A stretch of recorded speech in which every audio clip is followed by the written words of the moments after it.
Et on va parler des 10 ans de la TNT. Vous le savez, la TNT fête ses 10 ans. C'était en 2005 une petite révolution dans les foyers français avec ces nouvelles chaînes qui ont fait leur apparition. Aujourd'hui, il y a donc 25 chaînes qui sont accessibles pour tous les téléspectateurs. Mais quel est le bilan de cette TNT? On a annoncé de nouveaux animateurs, de nouveaux programmes, des choses révolutionnaires. Eh bien, qu'en est-il 10 ans après? Émilie Lopez, bonjour. Bonjour. Merci d'être avec nous. Vous êtes journaliste à Téléstar. Nicolas Voller, bonjour. Rédacteur en chef à TV Mag, présentateur du Buzz TV Mag. Et dans un instant, vous nous révélerez les résultats de votre sondage exclusif que vous avez réalisé pour TV Mag. Maxime Guény, bonjour. Bonjour. Journaliste à Média Plus. D'abord, un petit bilan, au final, petit bilan sur cette TNT. Émilie Lopez, on nous avait annoncé de grandes choses sur la TNT, des révolutions. Est-ce que 10 ans après, on peut pas dire que ça a fait flop?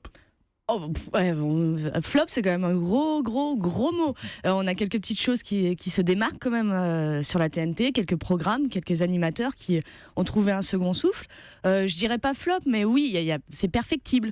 Mais il faut rappeler que c'est gratuit. Est-ce qu'il y a de l'innovation sur la TNT? Et il y a eu des tentatives au moins, chose qu'on n'a plus sur les chaînes hertziennes. Vous pensez à quoi?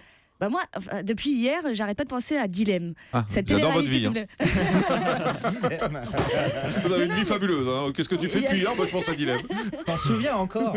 Mais oui, je m'en souviens encore parce que n'empêche, Présenté ils ont par Faustine tenté Bollard. des choses. Voilà, W9. c'était une télé-réalité un peu à part. Bon, alors effectivement, c'était super trash, mais bon, moi j'aime bien le trash. Ouais. C'était quelque chose à part. C'était une tentative et au moins ils ont tenté des choses. W9 ont tenté plein de choses. Nicolas Voller, top En- ou flop pour la TNT globalement? Pour moi, il y a un chiffre qui est très fort, Jean-Marc, on ne peut pas l'empêcher. Il y a 10 ans, c'était 90% de l'audience était faite par les chaînes historiques et 10% le CabSat. Aujourd'hui, la TNT, c'est 25%. C'est un quart, en gros, des gens qui regardent la Mais télé. ma question, c'est est-ce à que peu c'est près. qualitatif? Est-ce que c'est bien? Il y a Est-ce que c'est eu- innovant? Il y a eu des innovations, pour moi, en 2 mots. BFM TV, évidemment, qui a fait découvrir les chaînes d'infos aux Français. D8, tout récemment. Et quelques émissions. Je trouve juste, pour moi, qu'on a privilégié un poil la quantité de chaînes au détriment de la qualité. Maxime Guény, top ou flop la TNT? Un vrai top parce que la TNT, Vrai top. un vrai top parce que c'était une révolution, c'était explosif. C'est vrai que dès le départ, ça a été reçu par un tiers de la population. Aujourd'hui, Enfin, c'est on un avait- robinet à Ah, rediff la TNT. Alors un robinet à rediffusion effectivement entre 23h et 16h30, mais il y a quand même des Entre innovations. 23h et 16h30. Il y a 4 heures d'innovation. Ouais. Non, mais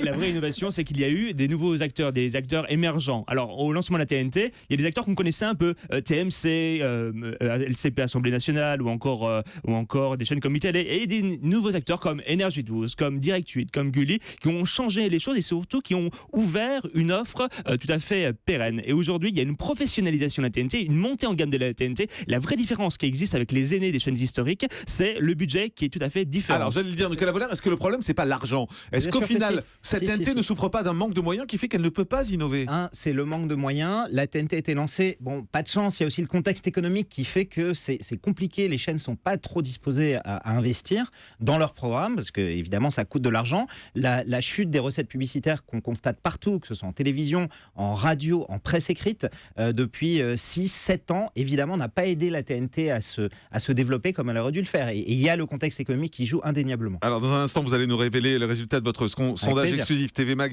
Opinionway. Auparavant, Émilie Lopez, c'est vrai que cette TNT, aujourd'hui, elle déçoit quand même. Quand on regarde les programmes qui marchent, c'est souvent des rediffs de TF1, c'est des rediffs de choses qui sont passées sur le service public ou sur M6, en particulier sur les filiales de ces chaînes. Est-ce que c'est pas juste devenu des robinets à rediff?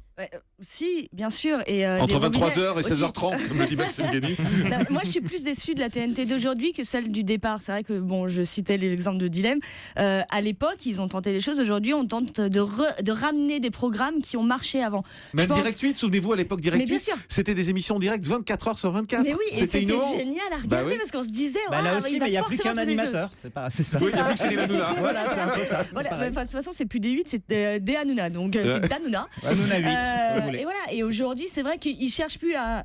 J'ai pas entendu. Allez-y. Non, il y a Hanouna 8. Je Voilà. proposais un autre nom. c'est ça. Ils cherchent plus à innover, ils vont chercher des programmes qui ont marché avant. NT1 va relancer Vie ma vie, présenté par Estelle Denis. Voilà, et tenter des choses. Ils le faisaient avant, ils le font plus aujourd'hui.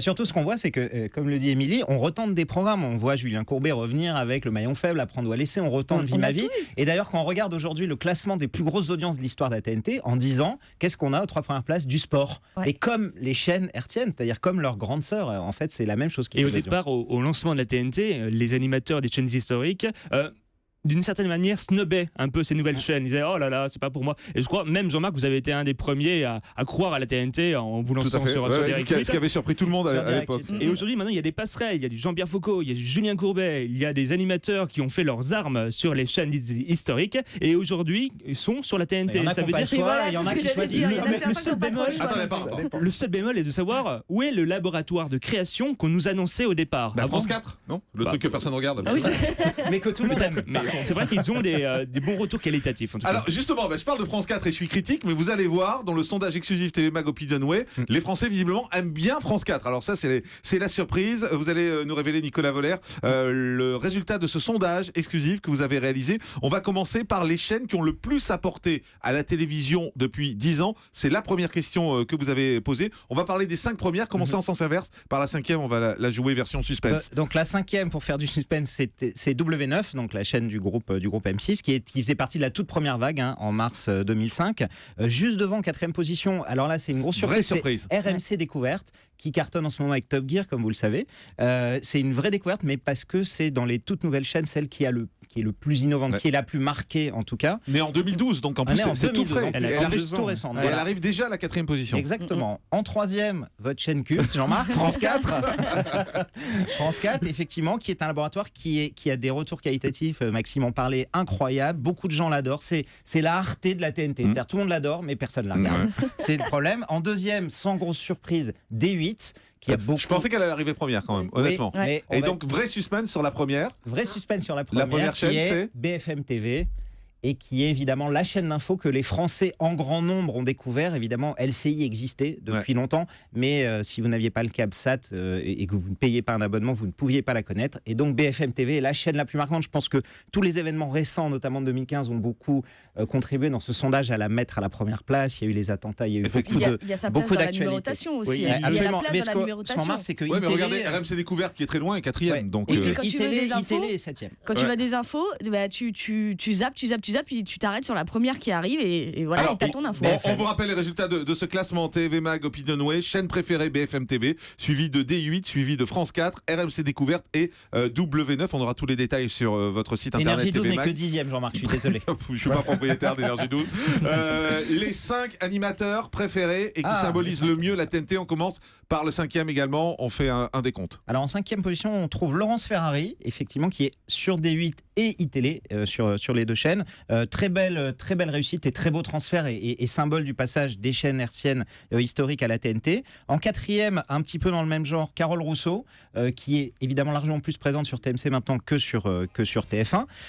En 3e position, on le connaît bien, Jean-Marc Morandini, ici Donc, présent sur bravo, Énergie 12. bravo, Bravo c'est Jean-Marc. Super. Voilà, vous sortez évidemment Bravo. 3e de ce sondage. Juste derrière, j'allais dire presque les deux intouchables, Julien Courbet, 2e, qui est arrivé récemment mais qui a quand même une autorité forte, et Cyril Et Hanouna, Cyril Hanouna, bah oui. numéro 1, qui Très est largement. Ouais, très largement avec 33%, qui est aujourd'hui l'animateur le plus emblématique pour les lecteurs de TMAC de la TNT. Premier donc Cyril Hanouna, 2e Julien Courbet, 3e moi, 4e Carole Rousseau et 5e Laurence Ferrari.